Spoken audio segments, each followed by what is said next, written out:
Hello, everyone. Thanks for tuning in to TaiChiClass.org. The video that follows this is section 2 from my 1995 video shot at Beverly Hills Studio. State of the art at the time. Today, it's a little outdated, and you'll see that things have changed in the way I perform the Tai Chi Chuan, and even some of the moves themselves have evolved just slightly. So I hope you can see the Sun style from 1995, and when you subscribe to the class, you can see how it's changed to be a little more comprehensive, a little more fluid, and with any luck, you're going to find it more satisfying.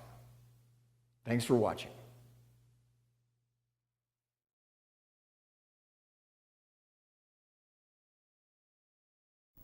Section 2.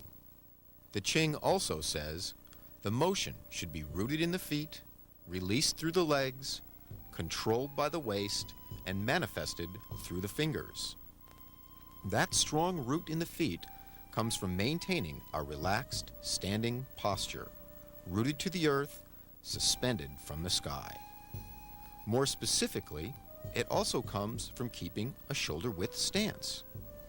Notice that even when stepping forward or backward, the feet remain shoulder-width apart.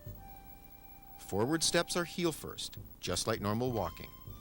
Backward steps are toe first, just like walking. The steps, like all moves in Tai Chi Chuan, are very natural. It's the new combinations and our increased awareness of the details of the movements that makes Tai Chi Chuan a challenging learning experience.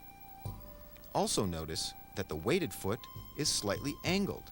Again, this helps promote a stable base.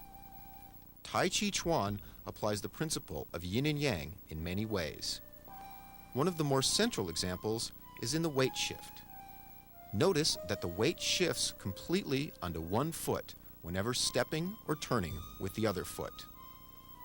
Besides representing the concept of substantial and insubstantial, illustrating that all of us contain both those qualities, a complete weight shift also promotes safe movement. By turning only on unweighted feet, we learn to move more fluidly and with less strain on our limbs. According to the Qing, we should move like a great river rolling on unceasingly.